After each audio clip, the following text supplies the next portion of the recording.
Varicose veins తో బాధపడుతున్నారా? భారతదేశంలోనే బెస్ట్ ట్రీట్మెంట్ అందించే ఏకైక హాస్పిటల్ ఏవిస్. నమస్తే, వెల్కమ్ టు సుమన్ టీవీ. ప్రస్తుతం మనతో పాటు అన్నవరపు తిరుపతి మూర్తి అవధాని గురుగారు ఉన్నారు. వీరితో ఈ రోజు కొన్ని విషయాల్ని మనం చర్చిద్దాం. గురుగారు నమస్తే అండి. ఓం శ్రీ మహాగణాధిపతయే నమః. గురుగారు, చాలా మంది మనం గుడికి వెళ్తుంటాం, కొబ్బరికాయ కొడతాం కదా, అక్కడ చాలా మంది ఆగి మరీ తీసుకొని వస్తూ ఉంటారు. అంటే మేము టెంకాయ ఇచ్చామని సగం తీసుకొని వస్తూ ఉంటారు.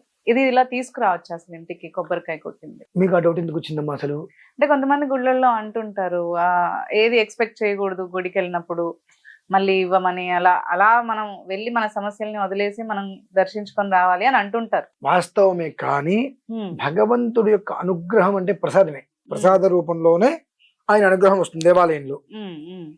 అందుకని ఏంటంటే ఇక్కడ అడగకూడదు అంటానికి మూలం ఏంటంటే అమ్మా, నేను చూస్తూ ఉంటా, కొబ్బరికాయ ఇస్తారు, కొబ్బరికాయ కొట్టి నైవేద్యం పెట్టిన తర్వాత చేతికి అందినటువంటి తీసుకొచ్చి వాళ్ళ చేతిలో పెడితే, పంతులు గారు మేము ఇచ్చిన కొబ్బరికాయ ఇది కాదండి అదండి అంటే ఎలా ఉందంటే మనస్తత్వం.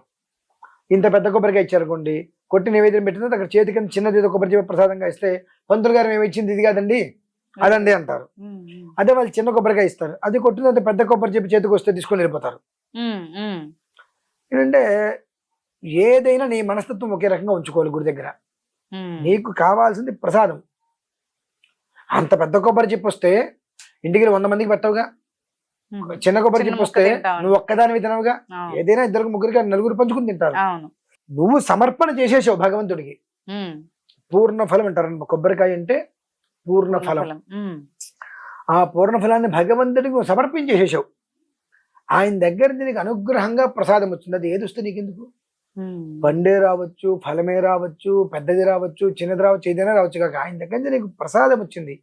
నీకు వచ్చినటువంటి దాన్ని ప్రసాదంగా నువ్వు భావించాలి తప్పితే ఇది నేను ఇవ్వలేదు, అది నేను ఇచ్చాను అనేటువంటి పదం ఎప్పుడైతే వస్తుందో, నువ్వు ఏ కారణం చేత కొబ్బరికాయ ఇచ్చావో ఆ కారణం నీ దగ్గరే ఉంటుంది. ఇంకా ఇది తీరాలని మొక్కున్నది ఇంకా అంతే ఉంటుంది, కారణం మన దగ్గరే ఉంటుంది.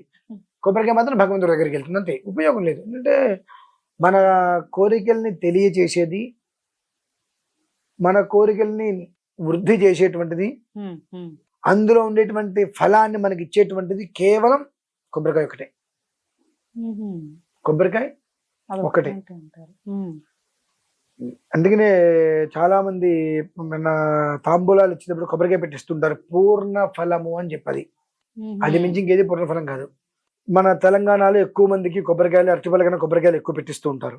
ఎందుకు ఇస్తారు అని అంటే, ఆ పూర్ణ ఫలం లాగా ఎప్పుడు నిండుగా ఉండాలి అని. ఆ లోపల కొబ్బరి ఎవరు పెట్టల, దాని లోపల నీరు ప్రకృతి స్వతసిద్ధంగా వచ్చినటువంటి పూర్ణ ఫలం. ఆ పూర్ణ ఫలాన్ని భగవంతుడికి మనం కొబ్బరికాయ అనేటువంటిది మనం ఇచ్చాము అని అంటే, మనలో ఉన్నటువంటి ఏదైతే సమస్యలు ఉన్నాయో ఆ సమస్యల్ని భగవంతుడికి మనం సమర్పించేశాం. కొబ్బరికాయ కొడతారు, నీళ్ళు స్వయంవారి మీద పోస్తారు, నైవేద్యం పెడతారు, నీకు ప్రసాదంగా ఇచ్చేశారు. దాన్ని ఎప్పుడైతే నాది ఇది కాదు నాది అది అనేటువంటి పదాన్ని నువ్వు వాడావో, ఇక నీకు గుడికి వెళ్ళి కొబ్బరికాయ కొట్టుకొని వచ్చి నీకు ఉపయోగం లేదు. ఏదో నీ దగ్గర కొబ్బరికాయ కొన్నావు, గుడిలోకి వెళ్ళి కొట్టావు, ఇంట్లో కొట్టుకుని కొబ్బరి ముక్క తిన్నట్టే ఉంటుంది. అది కూడా ఇంత కూడా ఉపయోగం దానివల్ల లేదు. నీకున్నటువంటివన్నీ నీ దగ్గరే మళ్ళీ భద్రంగా ఉండిపోతాయి. కాబట్టి అసలు అటువంటివి తొందరపాటు చర్యలు మానుకోవాలి ముందు. 2, నిజంగా అమ్మా, మనం ఏదైనా ఒక కోరిక కోరుకున్నప్పుడు కొన్నిసార్లు కొబ్బరికాయ కొడుతుంటే వెంటనే సద్య కాలంలో ఉంటే స్పాట్లో అక్కడికక్కడే అది ఏమిటి విషయం చెప్పేస్తుంది. కొబ్బరికాయ కొట్టినప్పుడు పువ్వు వస్తే అవును, నువ్వు కోరుకున్న సంకల్పం నెరవేరట్లే. అవును అంటారు, పువ్వు వస్తుంది నెరవేరట్లే. అదే కొట్టినప్పుడు కుళ్ళిపోతుంది కొబ్బరికాయ. ఈ అక్కడ మీరేమైనా కుళ్ళిపోయింది, కుళ్ళంతా పోయింది. మనం గమనించుకోవాల్సింది. కొబ్బరికాయ కూలిపోయిందని అమ్మ ఇక తల పట్టేసుకుంటారు, మొహం మాడిపోతుంది, వెంటనే కొబ్బరికాయ పోయింది, ఏదో ప్రాబ్లం వచ్చేస్తుందని ఫీల్ అయిపోతూ ఉంటారు. పోయింది అంటే అది మొత్తం పోయినట్టే కదా. నువ్వేమనుకున్నావు లోపల, నాకు ఈ కష్టాలను ఈ సమస్యలని పోవాలని చెప్పి మొక్కుకున్నావు. కొబ్బరికాయ కుళ్ళిపోయింది అంటే ఆ లోపల ఉన్నటువంటి ఆ కుళ్ళు కుతంత్రం దోషాలన్నీ పోయినాయి కదా బయటికి. ఆ చిన్న విషయాన్ని లాజిక్ నువ్వు ఎందుకు అర్థం చేసుకోలేకపోతున్నావు అంటే, మన మైండ్ సెట్ ఎలా ఉంటుందంటే, కొబ్బరికాయ పువ్వు వస్తే నాకు మంచి జరుగుతుంది, కొబ్బరికాయ పోతే నాకు ఏదో చెడు ఒక జరుగుతుంది. జరుగుతుంది. మన మైండ్ సినిమాల్లో కూడా అలానే చూపిస్తూ ఉంటారు. అవును. కొబ్బరికాయ పొంగ ఏదో ప్రమాదం జరుగుతుంది. అవును. కొబ్బరికాయ కొట్టారు అంటే నీ జీవితం అనేటువంటిది ఎలా వెళ్ళబోతుంది అనేటువంటి విషయం నీకు తెలిపేది ప్రధానంగా ప్రకృతి ఫలం, పూర్ణ ఫలం కొబ్బరికాయ. అది కొట్టినప్పుడు నార్మల్ గానే ఉంది, చక్కగా మజ్జిగ పగిలింది అటు ఇటు, అవును. బ్యాలెన్స్డ్ గా నీ జీవితం ఉంటుంది. కొన్నిసార్లు పైన విరిగిపోతుంది. విరిగినప్పుడు నీకు ఏదో సమస్య రాబోతుంది, జాగ్రత్త పడు. ఒక కొబ్బరికాయ నీ జీవితానికి మూలం అమ్మా. ఏ పని చేసినా కొబ్బరికాయ ఎందుకు కొట్టమంటారంటే అది కొట్టే విధానం, అది పగిలే విధానాన్ని అనుసరించి జీవితం ఎలా ఉంటుందో చెప్పేస్తుంది మీకు. ఏ స్థితి రాబోతుంది, అన్న సమస్య రాబోతుందా, ప్రమాదం రాబోతుంది అని చెప్పి కొట్టినప్పుడు ఒకసారి ముక్కలు ముక్కలుగా పైన ఇంత ముక్క ఊడిపోతుంది. పైన ఓన్లీ పైన ముక్క ఎరిగిపోతుంది. మనకు అంటే నీకు బ్యాక్ బోన్ గా ఎవరైతే ఉన్నారో ఆ మనిషి అంటే తండ్రి కావచ్చు, ఎవరైనా సరే, మనకు సపోర్ట్ గా ఉండేటువంటి వ్యక్తి నుంచి నీకు ఇబ్బందులు రాబోతున్నాయి అంటే ఆ వ్యక్తి నీకు దూరం అవబోతున్నాడు అని అర్థం. ఆ వ్యక్తి లేకపోతే మనకి ఇబ్బంది లేక, ఇంకా మనల్ని కాపాడే వ్యక్తి మన నుంచి దూరం వెళ్ళిపోయాడంటే మనకు మళ్ళీ ఇబ్బందులే కదా. ఇవి నీకు సంకేతాలు ఇస్తుంటాయి, అవి మనం తెలుసుకోవాలి. కొన్ని నిలువుగా వంకర తింకరగా పగిలిపోతుంటాయి, ముక్కలు ముక్కలుగా పగిలినాయి అంటే ఛిద్రం కాబోతుంది నీ బ్రతుకు. మెలకుతో ఉండు, ఆచి తూచి వ్యవహరించు, గుడ్డెద్దు చేలో పడ్డట్టుగా ఎవరు ఏం చెప్తారు తెలకాయ ఊపకు అని చెప్పి 6th సెన్స్ అన్నట్టుగా భగవంతుడు ఆ కొబ్బరికాయ నువ్వు కొట్టినప్పుడు నీకు ఏదైతే నీకు గీత అనేటువంటిది ఏ రకంగా ఉందో నీకు అక్కడ తెలియజేస్తాడమ్మా. నీకు కొంతమంది ఏ రకంగా అటు చూసుకుంటున్నా మజ్జిగ పగిలి చక్కరండి ముక్కలు అవుతాయి.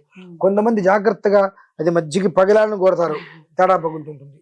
నువ్వు ఇలా పగలాలని కొట్టద్దు, నువ్వు కొట్టే నీ జీవితం ఏ రకంగా వెళ్తున్నటువంటి విషయం అది పగిలే విధానాన్ని అనుసరించి నీకు అర్థమవుతుంది. అది నేను ఎన్నోసార్లు నాకు అది స్వానుభవాలు చాలా సార్లు గమనించా, ఎన్నో అనుభవాలు అవన్నీ. కాబట్టి ఆ కొబ్బరికి చక్కగా 2 ముక్కలుగా వచ్చింది, మంచి జీవితం అలానే నీకు ప్రశాంతంగా బ్యాలెన్స్డ్ గా ఉంటుంది. పువ్వు వచ్చింది, వృద్ధి చెందుతున్నావు, కాయ కుళ్ళిపోయింది. నీకు ఏదైతే సమస్య అనేటువంటి దాంతో నువ్వు సతమతమవుతున్నావో ఆ కుళ్ళు మొత్తం పోయింది. నీ మీద ఏడుస్తున్నారు ఎవరైనా అనుకుంటే ఆ ఏడుపులన్నీ కూడా దాంతో బయటికి పోయినాయి. ఇది నువ్వు అర్థం చేసుకునే విధానాన్ని అనుసరించే thinking negative, thinking and positive. నువ్వు పాజిటివ్ గా చూస్తే ప్రతిదీ నీకు పాజిటివ్ గానే కనిపిస్తుంది, నెగిటివ్ ఆలోచిస్తే నెగిటివ్ గా కనిపిస్తుంది. మన కడుపును పుట్టిన పిల్లలు కూడా మనకు నెగిటివ్ గానే కనిపిస్తారు. కాబట్టి ఏంటంటే నీ ఆలోచన ఏ రకంగా ఉంది, భగవంతుడి విషయంలో నువ్వు ఎలా ఆలోచిస్తున్నావు అనేటువంటి ఒక్క విషయాన్ని నువ్వు దృష్టిలో పెట్టుకో. విచిత్రం చెప్పంటారండి, ఒక చెంబుడు నీళ్ళు లోపల గుడికి తీసుకెళ్తే అవి తీర్థం అవుతున్నాయి, అన్ని బియ్యం తీసుకెళ్తే అక్షతలు అవుతున్నాయి, అంత బూడిద తీసుకెళ్తే భస్మం అవుతుంది, అంత పరమాన్నం తీసుకెళ్తే ప్రసాదం అవుతుంది.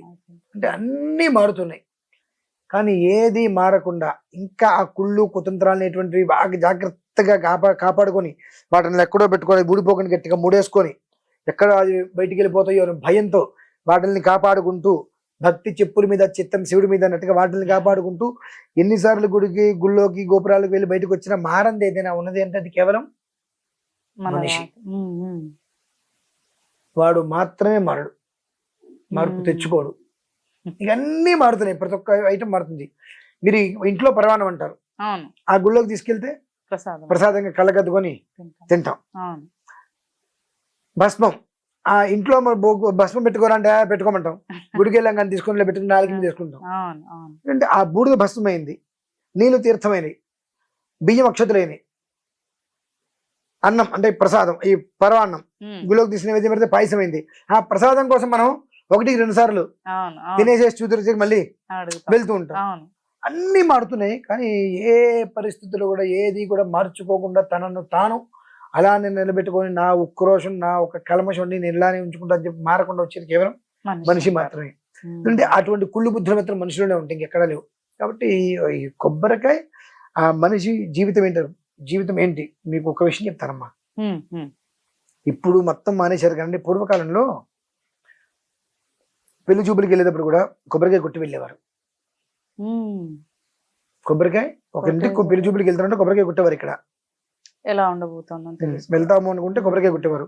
కొబ్బరికాయ పగిలే దాన్ని బట్టి ఏదేమైనా ఆ పిల్లని తెచ్చుకోవాలనుకునేవారు ఇంటికి. చక్కగా పగిలింది ఏది ఏమైనా అంటే వంకర తింకరగా కాకుండా పైపిచ్చి ఊడిపోవటం కాకుండా కనుక పువ్వు వచ్చినా అది కాయిపోయినా మజ్జిగా పగిలిన చక్కగా ఏది ఏమైనా అమ్మాయిని తెచ్చుకోవాలి. ఆ అమ్మాయిని అనుకున్నాం మనకి ఇంట్లో ఉన్న దరిద్రం మొత్తం పోయింది, ఆ అమ్మాయిని అనుకున్నాం మనకి పంట పండుతుంది, ఆ అమ్మాయిని అనుకున్నాం బ్యాలెన్స్డ్ గా వచ్చింది. ఇట్లా ప్రతిదీ కూడా ఇంటికి ఎవరైనా వస్తున్నారు అని అంటే కొబ్బరికాయ తీసుకురమనేవారు. వారు ఇంట్లో కాసేపు కూర్చుని వెళ్లే ముందు కొబ్బరికాయ కొడితే అది పగిలేదాన్ని బట్టి వచ్చిన వాళ్ళ జీవితం ఎలా ఉండేది. ఆ ఒక కొబ్బరికాయ మనిషి జీవితాన్ని నిర్ణయించగలుగుతుందమ్మా, అంత గొప్పది అది.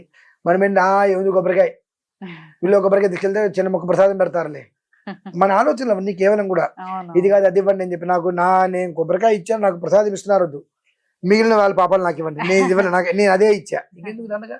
కొంతమంది ఏమో కొబ్బరికాయ కొడితే చేసిన పాపాలన్నీ పోతాయి అనే అదిలో కూడా ఉంటాయి. కొబ్బరికాయ కొట్టాము అని అంటేనే పాప ప్రణాశనం. ఇందాక మీకు చెప్పే కదమ్మా, కొబ్బరికాయ మనం దేవుడికి ఎందుకు ఇస్తున్నాము, మన ఒంట్లో ఉన్నటువంటి అపవాదులు దోషాలను కూడా పోవాలి కాబట్టి భగవంతుడికి పూర్ణ ఫలంగా సమర్పించేశాం. నువ్వు సమర్పించిన తర్వాత నువ్వు ఆ ప్రసాదం కోసం ఎదురు చూడద్దు, అసలు ప్రసాదం కోసం నువ్వు ఎదురు చూడకూడదు అంటారు. ఆయన కొట్టాడు నివేదన పెట్టాడు నీకు ప్రసాదం ఇస్తే తీసుకోవాలి, నీకు ఏది ఇస్తే అదే ప్రసాదంగా తీసుకో. పువ్వు ఇచ్చాడు పువ్వు తీసుకుని తనలో పెట్టుకో, పండు ఇచ్చాడు పండు తీసుకుని ప్రసాదంగా ఉన్నట్లు వేసుకో. నీకు ఏదైతే ఇస్తాడో అదే నీ ప్రసాదం. నాది నాకు ఇవ్వలేదు నాది నాకు కావాలి అన్నప్పుడు ఇక నీది అని నువ్వు అనుకున్నప్పుడు నువ్వు వచ్చిందే ఉంది అక్కడ భగవంతుడికి, అంటే నీది నీ దగ్గరే ఉంది. అంటే నువ్వు ఆయన దగ్గరికి వెళ్ళింది లేదు, ఇచ్చింది లేదు, నీకు పోయింది లేదు, అన్ని నీ దగ్గరే ఉన్నాయి. అదమ్మా, అది అర్థం చేసుకోవాలి. ఓకే గురుగారు, ధన్యవాదాలండి.